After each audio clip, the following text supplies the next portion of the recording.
Let's talk about Maafe.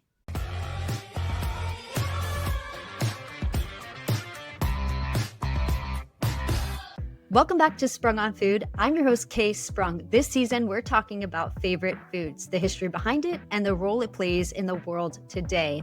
Joining me today is comedian Becky Granger. Becky, welcome. Hi, thanks so much for having me. Well, I'm very excited that you are here. You are such a funny person. And I want to talk all about your favorite food, which is Maafe. And selfishly, I was excited because I've had it one time, but I really didn't know much about it. So we'll jump into all of that today, but I have to know, why is this your favorite food? Well, first, my question is, what did you just refer to it as? Oh, Maafe. Maafe, yeah. Is that the West Ocean? African peanut Yeah, okay, stew. so I've Yeah. only know it by that phrase from that cookbook, so I've already learned that it has an actual name. We are off to a brilliant start. I Yeah. love it. Yeah. I I love this stew. So I'm a big soup girl. I love all soups, obsessed with like pretty much any kind, but this happens to be my favorite. I was I was really during COVID cooking a lot, and this was just like my go-to. It was like my early 20s, like I don't know how to do much, but I can make this for you and it's gonna feel put together, but it's actually quite easy. Yeah, absolutely. I feel like this, similar to a lot of other types of stews or maybe stir fries, they taste delicious, Mhm. but it's very easy to kind of learn and execute. So it takes a lot of that pressure off, but like the eater doesn't have to know. And they're like, oh, this is incredible. What did Yeah. you do? Yeah. And how did you discover it for the first time? I just got it from a vegan cookbook. So I was vegan for 9 years, and when I say was, I mean up until, like, this very May. I may even go back to being vegan. I kinda planned to, but I went on an Italian honeymoon, and I just had to, like, kinda you know what I mean? I had to have a Okay. little mozz, so anyway, vegans will hate that. But, uh Vegans, earmuffs for 1 second. just one Okay. second, Yeah. I'm with you guys obviously for almost a decade of my life. So, Yeah. I yeah, this soup was I really just had never until I had this soup, I had never had peanut butter with, like, tomato sauce, like Hmm. a rich peanutty tomato. I never knew I come from, like, a very, like, suburban background. I don't know much about food, so for me, it was, like, mind-blowing when I first had it. I was like, "This is so rich, this is so good, it's so savory." I just love a savory soup. Yeah, absolutely. And do you feel that it may have influenced the way that you look at different types of foods? Did you start to get more creative after experiencing Mm. that? Maybe doing a riff off of that and creating something of your own? I never deviated, I'll say that. Okay. Not Fair. 'cause I'm not a great cook, so I was just like, if I don't follow it, it won't be good. But it did make me open to trying a lot of different a lot of different cuisines that because it was just like a combination I didn't suspect would taste good, and it was amazing. So I was like, "Okay, like, there's so many combinations I just don't know about that are probably awesome." Yeah, for sure. I think sometimes the introduction is really all it takes, and then that little crack in the door that starts to open, and you're like, okay, what else is on the other side that I'm not knowing about or doing? And I think the flavor combinations too, what you might not expect, and then it kind of Mhm. delights you once you try it. I'm Yeah, yeah, just, like, yeah. more open in general to trying stuff. I know what I do and don't like, but I'll give it a shot typically. Hell yeah. Well, I mean, listen, that's all it really takes. And of Yeah. course, to better understand and appreciate our food, we've got to know where it came from. When you think about peanuts, you might think of peanut butter and jelly sandwiches or what used to be the default in flight snack on airplanes. But today we're going deep into West Africa, where peanuts, or groundnuts as they're more commonly called there, are the soul of a dish that's crossed empires, colonizers, and continents. A rich, velvety West African dish that proves you don't need a silver spoon to serve something regal. Just groundnuts, a simmering pot, and centuries of flavor packed history. You might see Maafe spelled a few different ways. It just depends on who's writing it down: French colonials, English speakers, or the original West African communities who first cooked it. But don't worry, it's all the same delicious peanut stew, and its influence stretched across continents. So, where did Maafe come from? The roots of Maafe trace back to the Mandinka people, one of the largest ethnic groups in West Africa, with a historic presence across Mali, Senegal, the Gambia, Guinea, and beyond. The name Maafe itself comes from Bambara language, meaning simply, Becky, do you want to take a guess of what it means? Peanuts? Oh, well, listen, based off of what this dish is, that is an excellent guess, but it's actually just sauce. So the modern Maafe specifically refers to a thick, hearty, peanut-based sauce or stew traditionally served with rice, millet, or fufu, a starchy dough made with ingredients like cassava or yuca.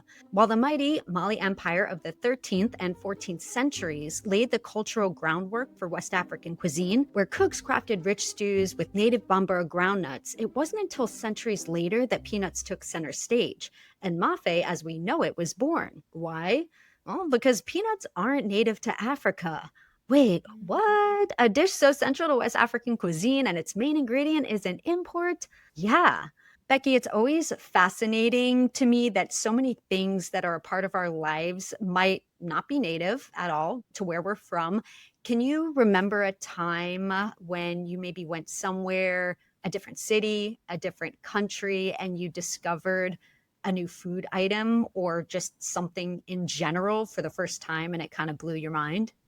I mean, this is a good question to ask because I just went to Italy and I had so Okay. much food that blew my mind.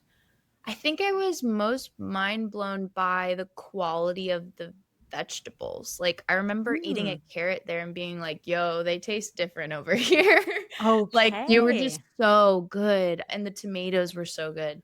And I mean, obviously, I think that tomatoes are native to Italy, I assume, but They're actually, well, so are they another plug. imports too? If you haven't heard the history of tomatoes, you can check that out. But yeah, surprisingly, not native. Wow. Yeah. Yeah.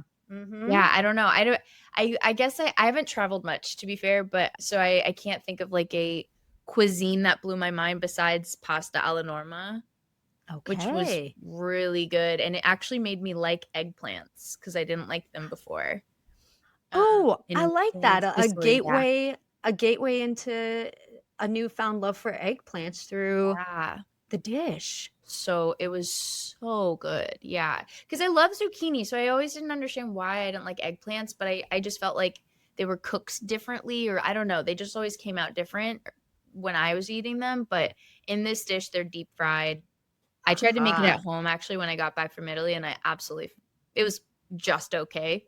okay, okay. Yeah. Listen, just okay is better than bad. Yeah, sure, sure. Totally, totally. You just, at first, if you don't succeed, you just try again. It's Yes. like cooking and all that. It's just like any kind of skill. It takes repetition and practice. It's Mhm, very rare, I think, that anybody just shows up and then throws down an mhm. award-winning meal. So, Becky, I believe in you. Thank I you. think you can do it. Thank But you. also, I bet you can find that dish in one of the restaurants around you. Agreed. So Yeah, yeah, totally. I need to maybe find it. we'll let them do the heavy lifting. And then in the meantime, you can Yes, practice all you need. totally. Well, peanuts, or Ericus hypogea, are native to South America, specifically Bolivia and Peru. They were introduced to Africa through the transatlantic trade routes, likely by Portuguese traders sometime in the 16th century. Before peanuts, West Africans used native oil seeds like egusi, melon seeds, or bene seeds, a relative of sesame, to create similar rich, nutty sauces. Once peanuts took root in West Africa's soil, thanks to the region's comparable growing conditions, they became economically and culinarily indispensable. Fast forward to the 19th and 20th centuries, when European powers colonized West Africa, especially the French, in places like Senegal, Mali, and Guinea, they were interested in extracting agricultural products for export to Europe, not in preserving or developing indigenous foodways. Peanuts, groundnuts, became one of the most profitable cash crops in French West Africa. Peanuts might seem like humble legumes, but to colonial powers, they were liquid gold in a shell. Because peanuts could be turned into peanut oil, and peanut oil was big business. During the Industrial Revolution, European factories, households, and even navies needed plant based oils to run smoothly. Peanut oil fueled lamps, lubricated machineries, and became a base for soap, candles, cosmetics, and even some food products. It was cheaper and more abundant than olive oil and a lot easier to produce than animal fat. Enter West Africa with its ideal growing climate, cheap labor, which was often coerced, and the perfect conditions for colonial profit. Colonial governments, especially France and Senegal, and Britain and Nigeria, saw peanuts as a path to economic dominance. They turned regions like Senegal's Peanut Basin and Nigeria's Kano region into monocultural groundnut farms, displacing traditional food crops and pressuring farmers to grow peanuts for export. Peanuts weren't grown to feed local communities, they were grown to feed European industry. After oil extraction, the leftover peanut cake was shipped to Europe as livestock feed, making meat and dairy cheaper for European consumers while African farmers faced famine risks and unstable markets. In essence, peanuts became a cash crop, not because locals suddenly couldn't get enough of them, but because colonial powers could squeeze every last drop of value from them, oil, feed, profit, and market it all as development. It was the ultimate shell game with real consequences for African agriculture and economies that still echo today. Becky, we're recognizing that this is super messed up, but Yeah. peanut oil was used for so many different things back in that day. Are there any ingredients or household products or products in general that you use for multiple purposes or even unconventional uses? I use sugar. I did this yesterday sometimes, and this is something my mom taught me, and I don't actually know if it's good for you or okay, but Okay. I use sugar Disclaimer. sometimes to exfoliate dry skin. Oh, yeah. And Yeah. I've heard of this. And any particular kind, just regular cane Yeah, sugar? I just use what white sugar, and it's not something like I do all the time, but, like, when I'm, like, really dry skin and I'm just like, "I need to get this off," and I don't have, like, an exfoliant product, I'm like, "I always have sugar." Whoa. Okay. And is there like a way that you're supposed to apply it? Do you like mix it with anything? You just like kind of like put it on, like, how do you, I what's just the kinda wet my procedure? hand and just, like, get it a little moist, so it's not, like, purely dry, and Sure. then I just gently yeah, and it works really well. I don't know if it's good for my skin, but I know that it gets the dead skin off. Yeah. I mean, listen, sugar, it's a naturally occurring thing. I can't imagine it would be but I also know. I'm not a dermatologist or a physician, so please don't listen to me, but I would think it probably couldn't hurt as long as yeah, like you said, you're using a little bit of water first so it's not like sandpaper on your skin until you're Yeah. bleeding, but this is great Yeah. Kind and of a perfect clever. example, I'm so grateful for it. Hell yeah. Okay, thank you, sugar. That's amazing. Well, under colonial peanut empires, West Africans made space for flavor. While the best harvests were shipped abroad, local cooks, especially women, transformed humble peanuts into rich, comforting stews like Maafe long before independence gave them full culinary control. So, who was the person who created it? Well, Maafe falls into a category of ancestral communal food traditions not unlike slow cooked family style stews from around the world. Think tagine in North Africa or stafado in Greece, which, if you haven't, you can check out the History of Stafado episode on YouTube or available wherever you get your podcasts. Now, these dishes generally don't have a singular point of creation, but they evolve over time, influenced by available ingredients, climate, trade, and cultural practices. In oral culinary traditions, common in West Africa, recipes are traditionally passed down through generations, not written down or attributed to individuals. Becky, I know you said you don't do a lot of cooking and you follow the recipes that you have to a T. Do you happen to have any family recipe or one that's maybe been passed down from a friend, an old neighbor that's been tried and true? Yeah, my mom is from El Salvador, and she taught me to make just, like, classic Salvadoran rice and beans, though I think it's, like, an Americanized version because 'cause she'll a lot of times use a can. She'll sometimes use dried beans, but she just taught me, like, because every time my mom makes rice, I'm like, what did you put in this? Because it's perfect. And every time I make Mm. rice, it's bad. It's just like I'm just like impatient, and my rice can be a little crispy. I mean, in some cultures, that is actually the goal. So, But not like fried. It's just like okay. not done cooking.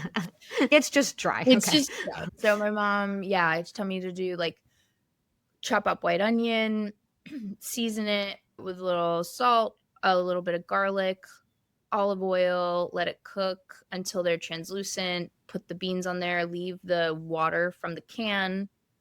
And then I don't know, my mom makes rice so well, and she puts olive oil in it as well. And I don't know. Mm. I've never nailed it, but like that is like a recipe that's like something she's just taught me verbally. Aha. Yeah. Okay. That makes sense. And rice is one of those dishes where I think a lot of people think, like, rice, man, it's easy. Rice is actually not It's that really easy to not. make. Yeah. It's very easy to mess it up. Especially if So, you're hungry now.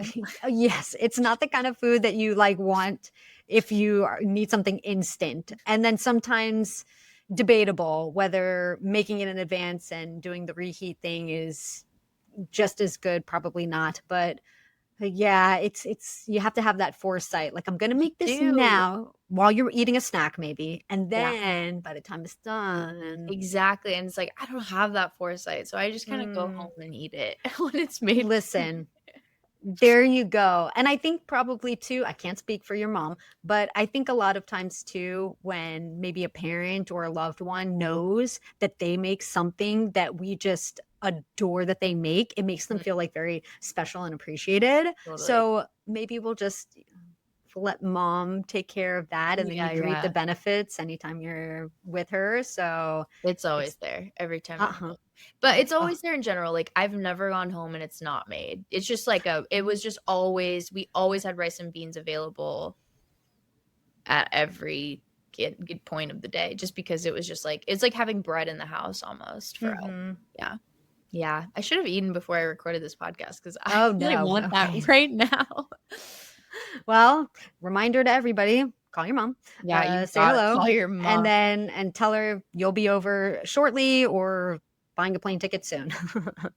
100%. Well, mafe at its core is comfort food. Think tender meat, often lamb, beef, or chicken, slow cooked in a sauce made from ground peanuts or peanut butter, tomatoes, onions, garlic, and spices. But it doesn't stop there.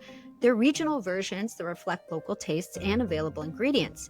In Senegal, particularly among the Wolof people, mafe is often made with beef or lamb, carrots, cabbage, potatoes, and even eggplant. It's typically served with rice or millet couscous. In the Gambia, the dish is called domoda, often prepared with fish or vegetables and served with rice. In Mali, it's known as tigadigana, literally meaning peanut butter sauce, often made spicier and sometimes paired with millet fufu. In Nigeria, similar plant-based stews exist, like groundnut soup, though it's often a more soup-like consistency, which you might love, and may include leafy greens like ugu, fluted pumpkin leaves, or spinach. Across all versions, mafe is a communal dish, often cooked in a large pot and shared among family members, not just food, but social glue. Now, let's zoom out for a second and look at the broader historical context.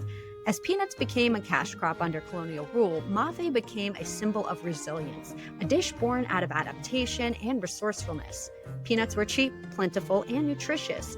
In colonial Senegal, for instance, they were called the poor man's meat because of their high protein content.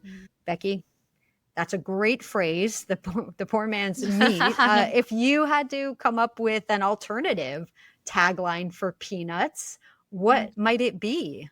Ooh, even good with tomatoes.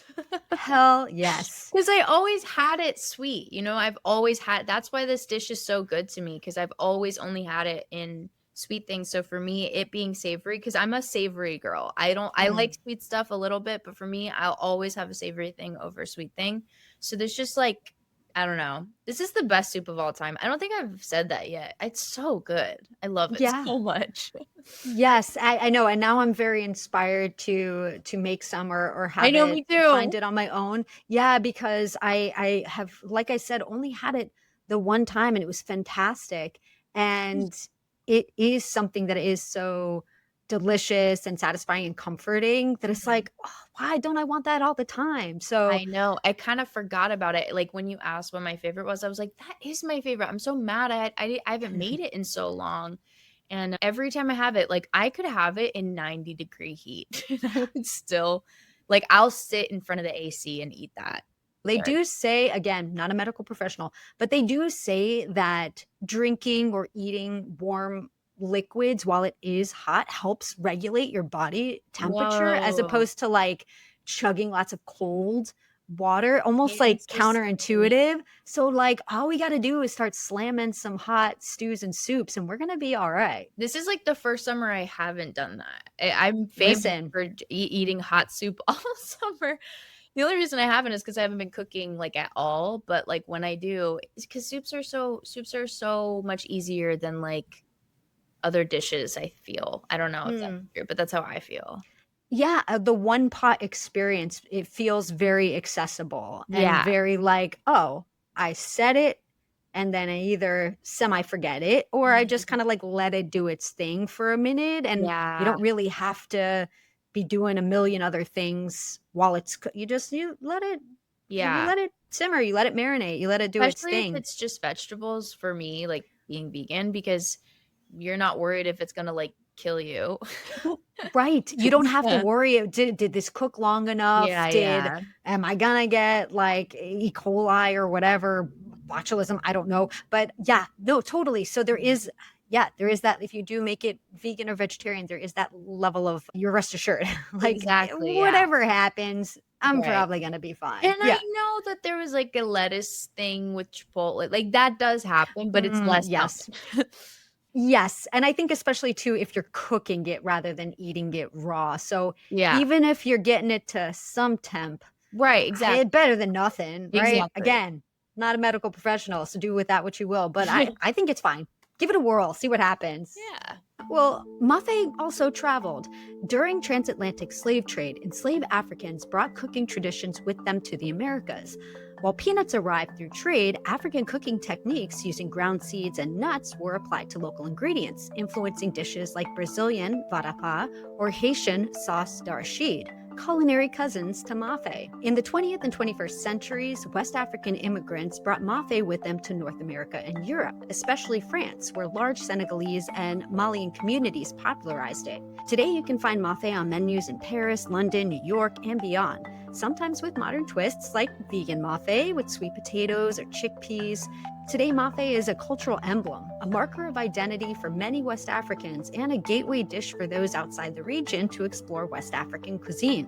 Thanks to chefs like Pierre Thiam, a Senegalese chef and food ambassador, West African dishes like Maafe have gained international recognition. In his books and restaurants, Pierre has spotlighted Maafe as an example of West Africa's rich culinary heritage.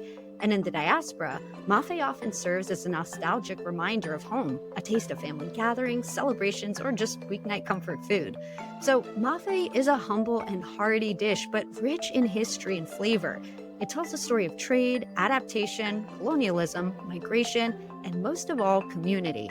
It's proof that a dish can be rooted in struggle but blossoming with pride. A dish that started as just sauce but became a cultural foundation. Becky, what do you think about the backstory of Maafe?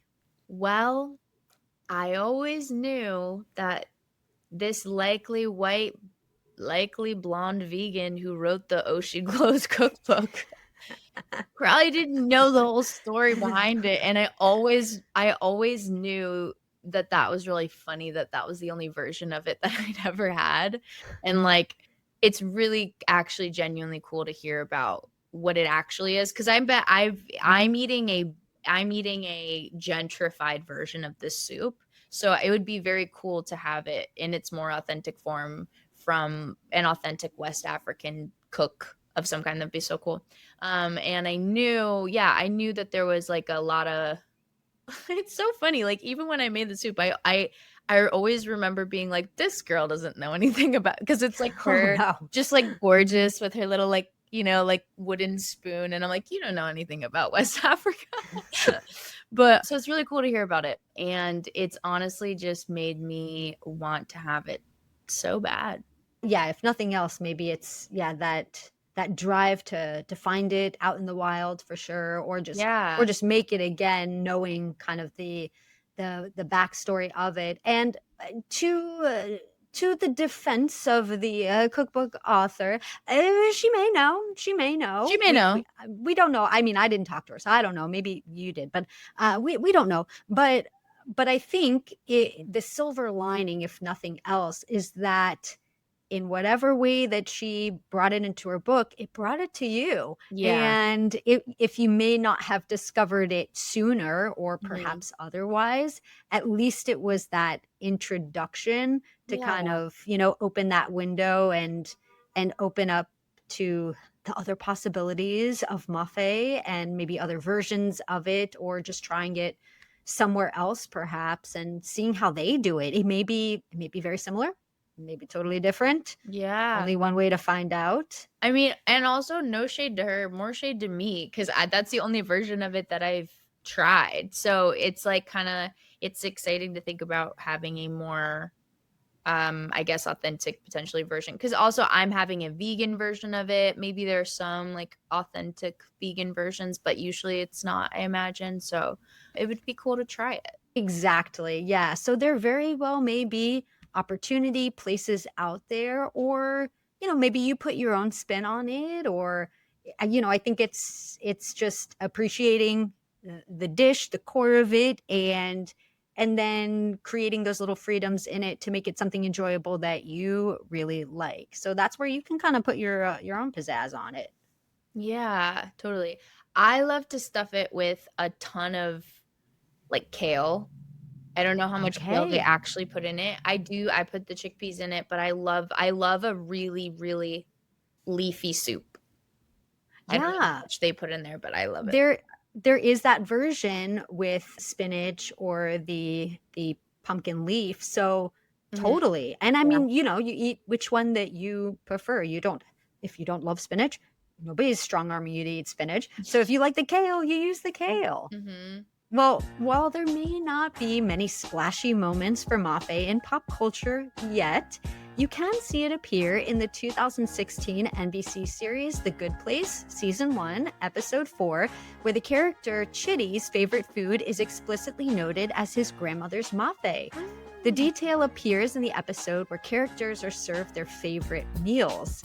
You can find over 20,000 tag posts on Instagram for Mafe, and although no official national holiday honors Mafe, the dish is a staple during major celebrations such as Eid, naming ceremonies, weddings, and communal gatherings in Senegal, Mali, and the Gambia, making it a culturally significant ceremonial dish. Becky, I'm not sure if you know of any other pop culture moments, but if not, do you have any final words about your favorite food? Well, I just think it's really funny that it's his character's favorite food, because I see him Did all you the used time. to watch the show? I've seen the show, I've seen, like, the first season, and I see him all the time in my neighborhood, like, I see that actor all the time. Oh, you So, you could ask him if in real life he's will ever had you like it. it? Because it's Yeah. good, yeah. So that's so funny. I mean, honestly, I'm just so excited to, yeah, make it again, and maybe make a version that's just, like, just try someone else's version of it. I didn't even know the name of it until I signed on. So, like, I truly was just like, this is a soup that lives in this one book, and when I can't find this book, I don't know how to make this soup. So now I know what it's actually all about, which is very cool. A world has been opened for you to Totally. discover. Yeah. I'm into it, and I feel confident you will be able to find it somewhere, and please report back and let me know how that goes. Thanks. Will Well, do. Becky, thank you so much for sharing your love of Mafe and helping me to tell its story. Oh my gosh, thanks for having me. Very interesting. I am not like, I really rarely cook, and I think a part of it is just like a go go go lifestyle. But when I make the time for it, it can be really fun. And this has made me excited too. Thanks for watching. You can find links and more info in the description below. Don't forget to give this video a thumbs up and subscribe to the channel if you haven't yet. See you next time.